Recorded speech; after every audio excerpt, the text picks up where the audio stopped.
Somewhere beneath the surface of the Pacific Ocean right now, there is a 9,000-ton nuclear-powered machine that no satellite has photographed, no sonar buoy has confirmed, and no adversary intelligence service can say with certainty is even there. It is not invisible in the way a stealth fighter is invisible. It is invisible in a far stranger, far more absolute way. It simply cannot be found. This is the story of the Virginia-class attack submarine and its coming successor, the Columbia-class. The two vessels that represent the single most successful weapon of denial the United States has ever built. Not a weapon that wins battles by destroying things. A weapon that wins wars by making an enemy afraid of an ocean it can no longer trust. In the spring of 2026, the United States Navy quietly opened a new 2.2 million square foot manufacturing facility in Alabama built for one purpose: to mass-produce components for these submarines faster than any shipyard in American history has ever managed. That is not a defensive move.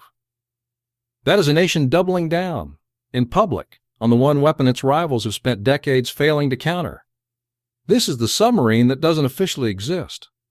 For most of naval history, the ocean has been a battlefield of visibility.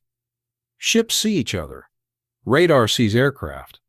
Satellites see coastlines, ports, and fleets massing for war. But beneath the surface, in the cold, crushing dark of the deep ocean, an entirely different kind of warfare is always applied. A warfare where the side that can hide longest and hear better than it is heard holds an advantage that no amount of surface firepower can offset. China and Russia have understood this for decades, and both have invested enormous sums trying to close the gap. China has expanded its submarine fleet aggressively, building both nuclear and diesel-electric boats at a pace that has alarmed Pentagon planners. Russia, even while its surface navy has struggled and its economy has strained under years of sanctions, has continued prioritizing its submarine forces above almost every other category of military spending, because Moscow's own naval doctrine has long treated the submarine as the one asset capable of threatening American power projection without ever needing to win a surface battle. And yet, despite all of that investment, despite genuine and continuing improvements in Chinese and Russian submarine acoustics, neither nation has closed the fundamental gap that separates their fleets from the United States Navy's undersea force. American attack submarines are not simply quieter. They operate inside an entirely different category of acoustic performance, one built from 7 decades of continuous, compounding investment in reactor design, hull engineering, and above all, the specific science of not being heard. This is precisely why the threat runs in a direction most people don't expect. It is not China or Russia catching up to America underwater. It is the United States Navy's own industrial base struggling to build submarines fast enough to keep the advantage it already has. As of 2026, America's most numerous active submarine class, the Virginia-class, became the largest submarine fleet type in the world, following the retirement of the last of the older Los Angeles-class boats. But production has been stuck at roughly 1.2 to 1.4 boats a year, against a Navy requirement of 2 per year just to sustain the fleet, and closer to 3 per year once the parallel Columbia-class program is factored in. The threat to American undersea dominance, in other words, is not a rival submarine. It is a shipyard that cannot yet build fast enough to match its own ambition. The story of how the Navy is closing that gap begins with an admission almost no defense program willingly makes. In the spring of 2026, the Pentagon's new submarine program director, a rear admiral pulled directly out of the operational submarine force specifically to fix the problem, stood in front of an audience at a major naval conference and said, bluntly, that delivering the next generation of American submarines on schedule was, in his words, a life or death imperative. Not a scheduling concern. A life or death imperative for a program building the vessels that carry the sea-based leg of the American nuclear deterrent. What he described next explains why. Early Virginia-class submarines, built in the early 2010s, required roughly 13 million man-hours to construct. The latest Block IV and Block V boats now under construction require roughly 70 million man-hours, a 5-fold increase in labor required to build essentially the same class of vessel. That number is not a story about the submarine getting worse. It is a story about an industrial base that atrophied for a generation after the Cold War, one that is now being rebuilt welder by welder, pipe fitter by pipe fitter, to meet a demand that has returned faster than the workforce that disappeared. The Navy's answer has been to attack the problem from every direction simultaneously. In March of 2026, the service opened a massive new advanced manufacturing facility in Cherokee, Alabama. over 2 million square feet dedicated entirely to producing Virginia-class and Columbia-class components using robotics, AI-driven quality inspection, and high-precision automated machining, specifically to eliminate the bottlenecks that have plagued a fragmented supplier network for years. In April, an $18.5 billion contract was finalized for the final two Block V submarines, the future USS Baltimore and USS Atlanta, with funding built in specifically to stabilize and compensate the specialized nuclear workforce the Navy cannot afford to lose to attrition. And behind all of it, a 15-submarine, multi-year procurement package, 10 Block VI Virginia-class attack boats and 5 additional Columbia-class ballistic missile submarines, has been under negotiation between the Navy and its two prime shipbuilders, General Dynamics Electric Boat and Huntington Ingalls Newport News, in what would be one of the largest submarine construction commitments in modern naval history. Meanwhile, the program carrying the literal future of American nuclear deterrence has been fighting its own battle against the calendar. The lead Columbia-class boat, the future USS District of Columbia, slipped from an original 2027 delivery target to 2028, delayed in part by late deliveries of steam turbine components and structural sections. But by the spring of 2026, General Dynamics officials were confirming genuine, measurable progress, describing improved supplier deliveries, major hull modules fully received, and a real path back toward that 2028 delivery date in time for the boat's first deterrent patrol in 2030, precisely as the oldest Ohio-class submarines it replaces finally reach the end of their service lives. Here is what should genuinely unsettle a rival submarine commander studying these programs from the other side of the world.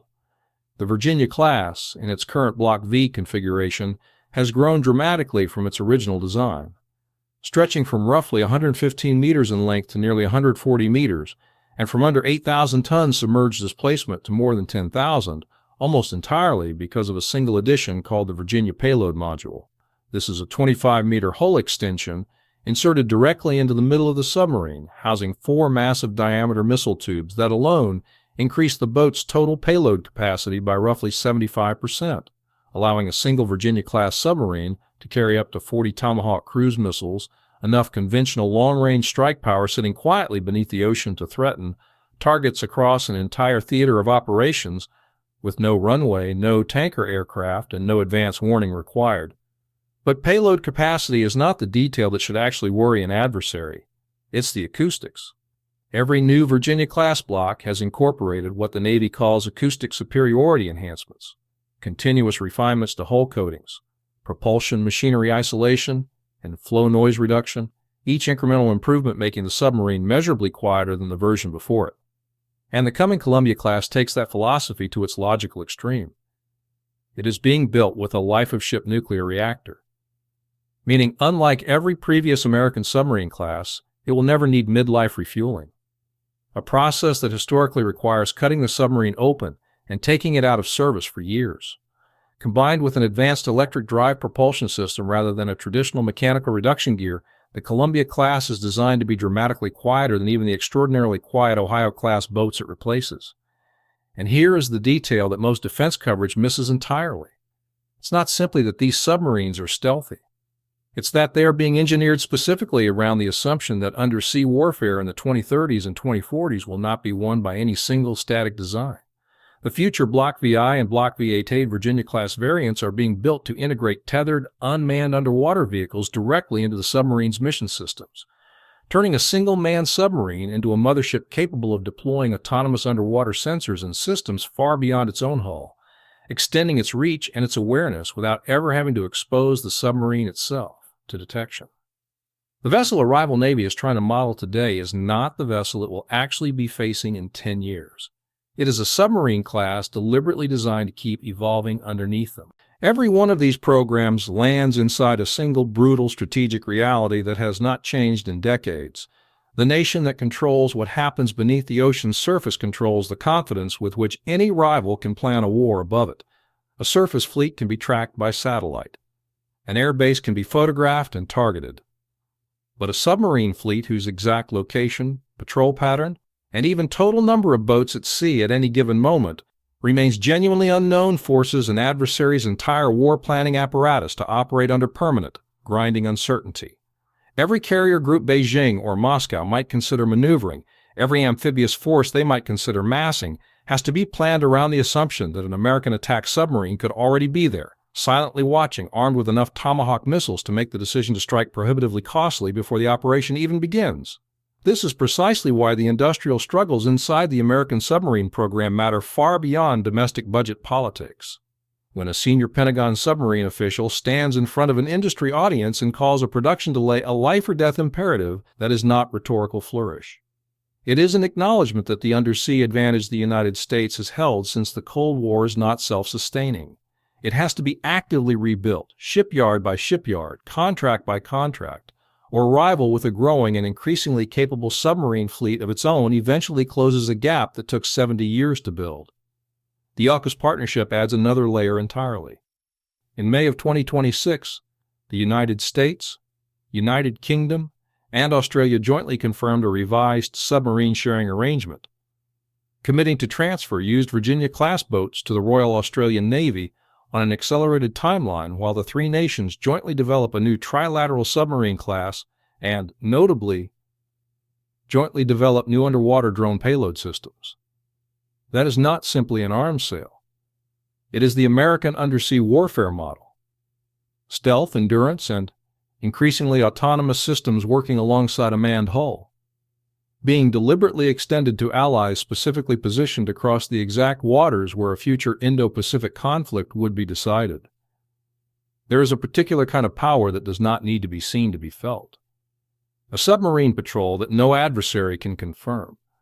A missile capacity that no enemy commander can be certain isn't already within range. An industrial base rebuilding itself specifically because the nation that owns it has decided the advantage it represents is worth every dollar, every workforce program, and every accelerated contract required to keep it. Somewhere off a coastline that will not be named, inside a hull that will not be photographed, an American submarine crew is on patrol right now, running silent, running deep, doing exactly what 70 years of American undersea doctrine has trained them to do, existing as a question mark that a rival planning staff cannot afford to leave unanswered. In a shipyard in Connecticut, in a new automated facility in Alabama, in the hull sections of the future USS District of Columbia taking shape for a 2028 delivery, the next generation of that same quiet dominance is being built right now, welder by welder, module by module, faster than it has been built in a generation. The submarine that doesn't officially exist isn't a myth. It's a design philosophy, 70 years deep, and it is being rebuilt right now, specifically so that the next decade looks exactly like the last 7. An ocean where the United States knows where everyone is, and no one else can say the same about America.